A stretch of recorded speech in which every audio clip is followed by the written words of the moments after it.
Hello and welcome. To introduce my guest on Beautiful People today, I'm going to have to start with a disclosure. He is my favorite actor in the movies. He uses his craft to breathe life into stories and makes the people he plays interesting, real, and not just that, heroic and sexy even. His portrayal of the human condition in all its nuances makes life look beautiful. My guest today is actor Irrfan, and I must say his recent release Paan Singh Tomar has reinforced the faith of this fan. Irrfan, good to have you on the show. Thank you so much. I'm tired of the flattery and I cannot take it anymore, because really, how humble can I look? No, is that what you want to say? No, flattery sometimes makes you embarrassed, but you feel nice. But anyway, what you're saying, he makes life looks beautiful. That's exactly I'm wanting to do in personal life and in my professional life. Paan Singh Tomar, your last release, I think the film is great in terms of the story and the storytelling.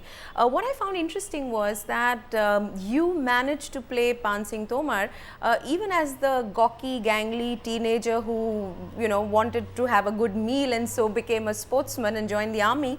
And I didn't have a problem adjusting to the fact that you were playing a man considerably younger than you are, isn't it? Right. Was that the key challenge for you with this, where this film was concerned? Playing age or differing your age in the film character, that's not so difficult. There was a portion which was about when Paan Singh was 18 years old. That was difficult for me, and I told Tigmanshu that I don't want to play this chunk. Although it's not there in the film now, it was edited, but that was the portion I was little worried about. Because 18 years, because everything is different. And if I would have played that, then you would have said, "Okay, you haven't played the age properly." You need to see that what you can play. You can play older definitely, but younger, to become younger is very, very difficult. I remember you saying once that actors are narcissistic, and most people get that. Is aging an issue? Is playing younger now difficult? Is it or does it also reduce the options that you have? In this industry, film industry, Hindi film industry, definitely it reduces because everybody is trying to push their age. They are trying to keep their younger version alive through different means, and that's a kind of limitation in our industry, and that doesn't let you grow old gracefully. You keep trying to, even in Hollywood, people trying to, but at least in Hollywood they write characters for older people as well. But here it is difficult, you have to keep looking younger, and that's a kind of sometimes a burden. But it wasn't a challenge when you were doing Paan Singh Tomar, like you said, because you picked the age which you could play comfortably. Yeah, in the sense I didn't have to do anything for that. I know my face, I know I can look this much, but and it's a very interesting age where I could play 50 and I could also play 20. But there are roles which I have missed because I'm not looking that younger, like Meera Nair's this film, Reluctant Fundamentalist, and I really wanted to do that character, but I'm not that younger. I told her, let's explore plastic surgery. I'll do anything for the role. But then maybe I was not destined to play that role. I remember something you said previously to me when you said that if the box office doesn't work for a film, it limits the budgets that you work with, and therefore it limits the kind of storytelling and the scope of the narrative.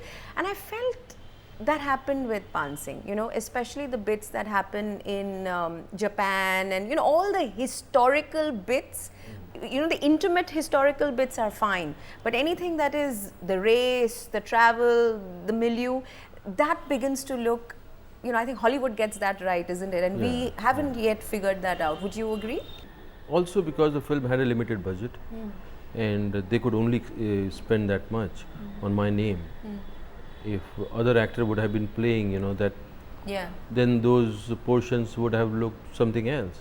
So that is a limitation, and that's why you keep on working on your viability. That's why you keep your fight is two-way. Finding the stories which you want to do, and also trying to make them more viable, trying to make them more profitable. So you're fighting in two battles. So at then a it time. must be very, very gratifying that Paan Singh Tomar Oh, was received the way it is, because Yeah. it just means more will happen, isn't it? Again, it's a two-way.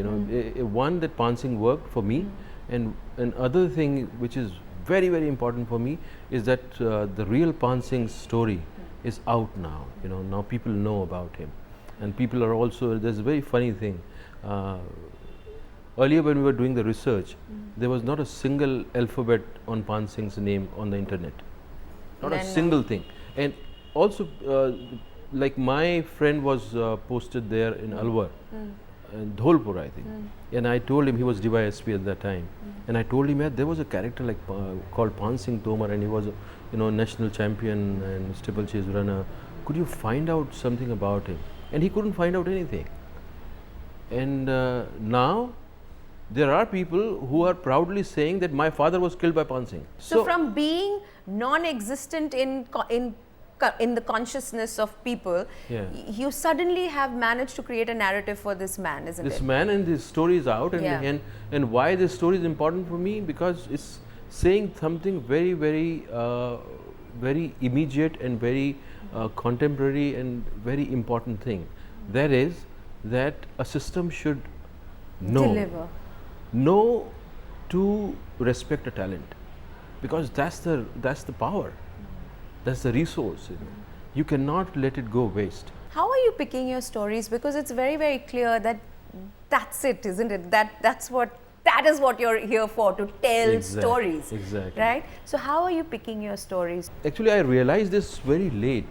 I was doing publicity in London with Shah Rukh, and we did something in the stadium, and then when I came back to the hotel, suddenly this idea came in my head, because I was thinking that Shah Rukh's role was not given proper, it was not woven properly. Billu Babar, are you talking about? Billu, I was talking about Billu. And people were criticizing, why he just comes in the in the middle of the story. It's not his fault, it's not. It's the director who is the writer who hasn't woven the character properly in the story. And that's when I realized, it's the stories which are the most important thing for us as an actor. And we cannot do dishonesty to that. You have to be honest, and you have to be, that's your power. That's the thing which you should be after. How do you pick your stories? What is appealing to you today, given that you can't play the 18-year-old? You have to see the producer, you have to see the director who's going to tell the story, and you have to see the rapport you have with the director, because you spend so much of time in a film, so that that rapport has to be there. And I am, most of the time I tend to fall in love with the director, because he's not with the that body, but his vision, the story which attracts me. I really because he shows me a world which fascinates me, and that's and I want to trust him completely. So I look for the director, and then you look for the viability. Sometimes you do stories which are just entertaining, and that the purpose of the story is just to entertain. There's nothing beyond that. There's no layer. But then for me, this also becomes very important, whether is it trying to undefine me again, because whatever definition is being created for me, or the label has been put on me, I want to go away from that. Whatever it even if you say that he's a brilliant actor, or it's a fascinating actor, I would try to prove you wrong later, maybe. That's something which comes from inside. I keep on breaking my own image, and that's a need for me.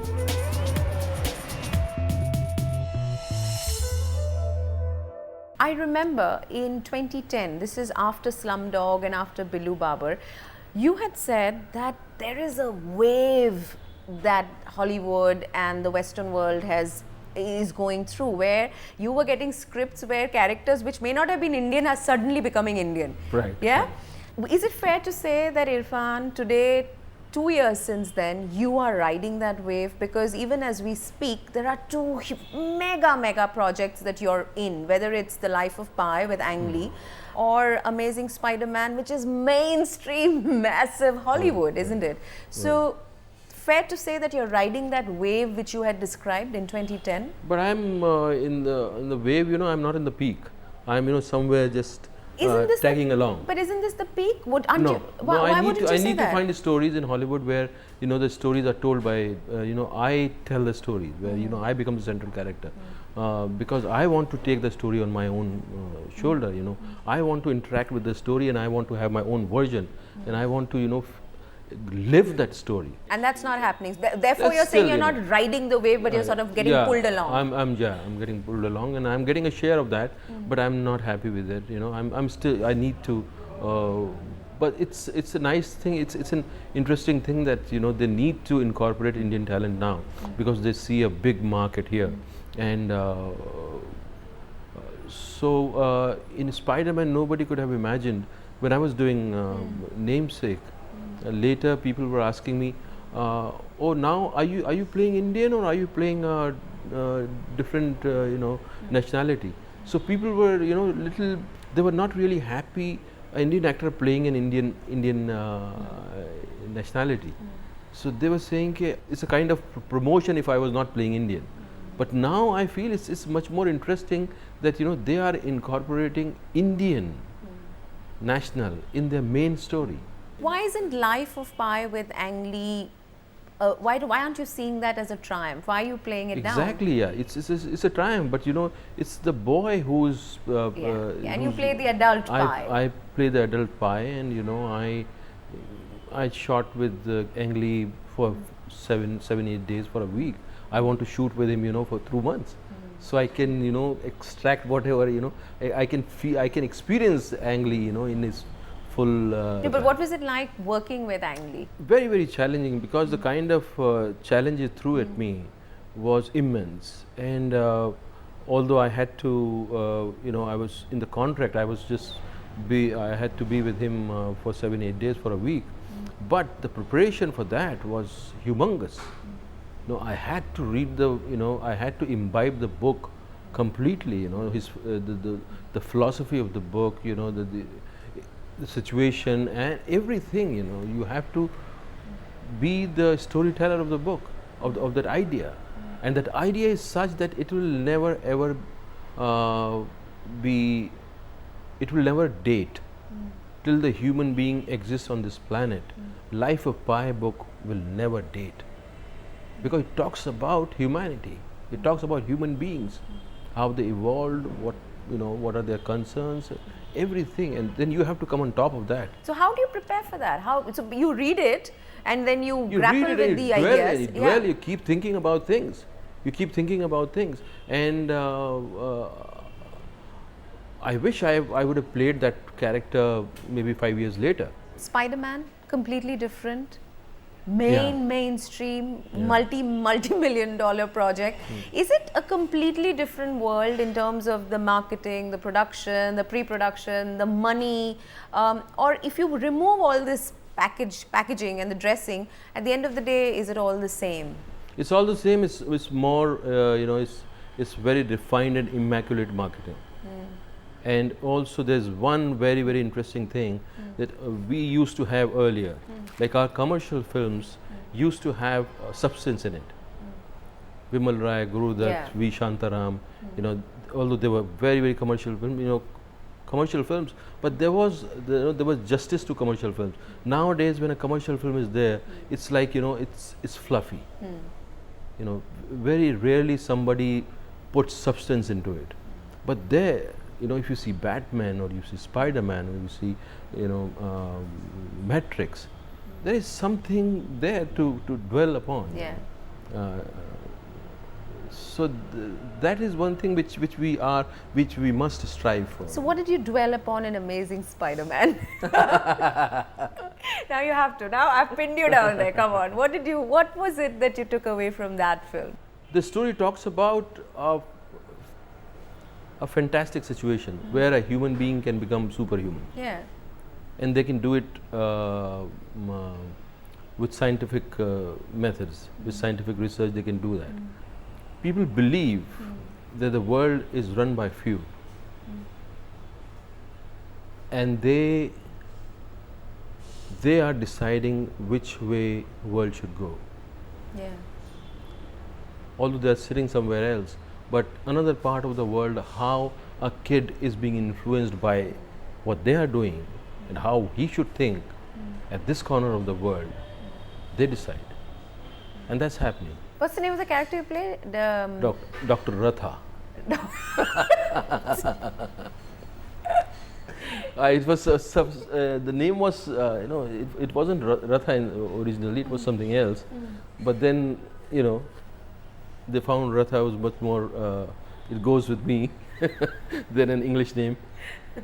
So did you enjoy the experience? You enjoy the experience, the combination, the director, the production, how they're dealing with you, and the material. So it's a very interesting material, all this typical commercial film, but you have to, they give you some interesting lines to say, so you enjoy. At one place he also questions Spider-Man. He says, did you speak English the way we are speaking right now? Bit more Americanized. Okay. You have to make them understand. Is that something that's a challenge at all? It's a challenge every time, because when I'm speaking English in Namesake, it's a different English, or in Treatment, it's a different English, or in Pi, it's a different English. So how did you speak as Dr. Ratha? Ratha. Dr. Ratha. Ratha. Dr. Ratha. If I have to go Peter, it's not Peter. It's Peter. Maybe you are just maybe you are not a hero, or maybe you are just an experiment. So, but do you have to suspend? I mean, do you feel like laughing sometimes when you're doing it, or that time it takes time? It's a job It takes time, and for me, it's another aspect of a character. Language is another aspect of the character. I'm not good with languages. I'm not good with expressing my thoughts. I'm not good. I think I know whether that. It's Hindi or English, Yeah. I'm bad at it, and that's why maybe I'm an actor. So this becomes another aspect for me to work on, whether it's American or Bengali, Indian who's living in America. So for me, it's that's why I like, or it's Paan Singh. I don't know MP language. I'd never heard in my life when I did the film, but I enjoyed it.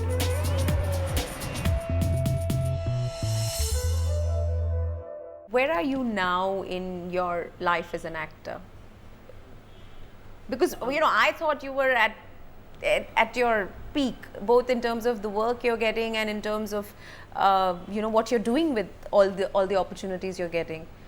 I'm still trying to make myself viable enough so that I can do stories which I want to do. That struggle just continues. Just continues in the sense. The main thing is, the directors. I don't have the choice of directors, unless and until I am viable. The director needs a bigger budget for the film, and all the directors, once they make a good film, interesting film, they want to take a leap. Yeah. And a leap not in terms of content, but leap in terms of budget. Yeah. And then you lag behind. You say, oh, now he's doing film with somebody else. So you are not left with too many choices. The thing, Irrfan, and it's disheartening for me to hear this, because this viability, how does one go about getting viability? I've been doing that, I've been trying to do that. Is there a method to that? Is there a... There's just method that, you choose films which you think that they might work for a larger audience, and I'm fortunate in a way that I don't have to just depend on Hindi films. Yeah, yeah. Because recently I did a film with Anup Singh, and it's the story. I don't think lot of it would have never been possible just as an Indian film. just because it's a collaboration between France, Germany, Denmark and India, so it has a different audience. It's for the European audience, and the story is so fascinating, but it can never work just in India. So in that sense, I'm fortunate, I have options. So if I just have to do, which maybe some of your classmates from NSD don't. Yeah. For them, it's just to be in Hindi cinema is enough. People are still struggling to find their mark or find their space in Hindi cinema. So where are you now? Where do you go from here? I thought you were riding the Hollywood wave. I mean that wave. You've just told me you're not riding it. You're not on top of it. I'm tagging along. Yeah, you're tagging along. You're breaking all my myths now, because in my world, Irrfan is at his best. No. No? I think I'm just starting, and I need to go from here. Where I want to go, and this is showing kind of signs that I might get things which I wanted to do. And this has been my preparation all along. This is a long testing time I spent. Yeah. And about 17 years. 17 years, and people have on the way. I've been also told that he is done. He's repeating himself, this and that, all kind of things. And but do it with somebody else, not Irrfan. But still, life keeps surprising me and my audience, and Irrfan, we wish you all the very, very best, so much, and Anuradha. you know that I'm looking forward to the next and the next and the next. I'm also looking forward to that. Thank you. Thank you.